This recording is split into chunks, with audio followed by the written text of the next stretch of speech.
BRSP ఆధ్వర్యంలో press meet నిర్వహించడం జరిగింది.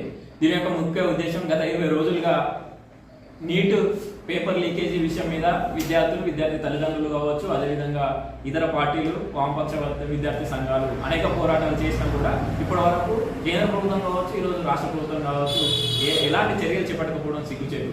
ఈరోజు మేము ఒకటే ఈ రాష్ట్ర ప్రభుత్వాన్ని కానీ లేదా కేంద్ర ప్రభుత్వాన్ని కానీ సూటిగా మేము ప్రశ్నిస్తున్నాం. ఏంటి అని అంటే అంత పెద్ద ప్రతిష్టాత్మకంగా నిర్వహించాల్సినటువంటి నీట్ పరీక్ష, నీట్ పేపర్ లీకేజ్ జరిగితే ఈరోజు దేశ రక్షణ ఏడే ఉన్నట్టు ఈరోజు వైద్య విద్యార్థులు ఈరోజు ఒక మూడు సంబంధం ఉండేది వెనకనికి, దేవుడు వరమిస్తాడు బిడ్డ ఉడుతుంది అని చెప్పేసి.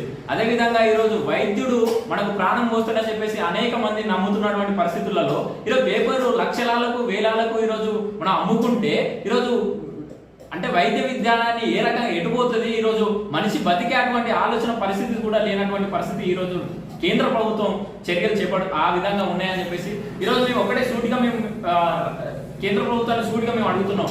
ఈరోజు ఏదైతే పేపర్ లీకేజీ తను పాలిస్తున్నటువంటి పాలిత ప్రాంతంలోనే ఇది జరిగింది, దీనిపై ఎందుకు ఇప్పటి వరకు చర్యలు చేపట్టలేదు? అధికార దాహం కోసం పరితపిస్తున్నటువంటి కేంద్ర ప్రభుత్వం ఈరోజు మీకు మీ ముట్టి మీద వాత పెట్టినట్టుగా ఈరోజు ప్రజలు తీర్పు ఇచ్చడం జరిగింది.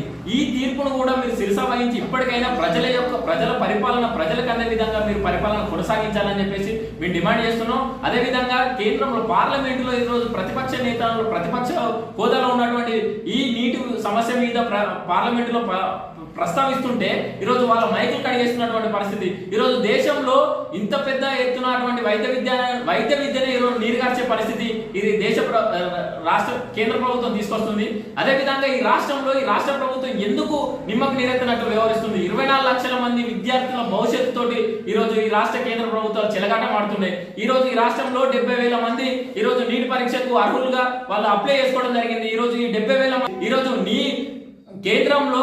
కేంద్రంలో ఉన్నటువంటి నీ పార్టీ అధ్యక్షుడు ఈరోజు పార్లమెంటులో ప్రస్తావిస్తే ఈరోజు ఈ రాష్ట్రంలో కనీసం ఒక్క రోజు నీ మంత్రి క్యాబినెట్ లో దీని గురించి ఎందుకు చర్చ పెట్టలే అని చెప్పేసి మేము సూటిగా అడుగుతున్నాం. అదేవిధంగా మీ అనుబంధ సంఘమైనటువంటి ఎన్ఎస్యుఐ ఈ రోజు రోడ్ల వెనుక వచ్చి పోరాటాలు కొనసాగిస్తుంది, కానీ మేము మంత్రివర్గం ఎందుకు స్పందించట్లేదు? అదేవిధంగా బీజేపీలో ఉన్నటువంటి కేంద్ర మంత్రులుగా ఉన్నటువంటి బండి సంజయ్ కావచ్చు, కిషన్ రెడ్డి కావచ్చు, మీ మంత్రి పదవుల కోసం మీ అధికారం కోసం మాత్రమే ఈరోజు పరితపిస్తున్నారు తప్ప ఈ విద్యార్థుల కోసం మీ విద్యార్థుల పక్షాన్ని ఎందుకు నిలబడట్లేదు అని చెప్పేసి మేము డిమాండ్ చేస్తున్నాం. కాబట్టి ఇప్పటికైనా మీ అధికారం కోసం కాకుండా ప్రజాక్షేమం కోసం, నిరుద్యోగుల కోసం, విద్యార్థుల కోసం మీ పరిపాలన ఉండాలని చెప్పేసి హెచ్చరిస్తున్నాం. లేని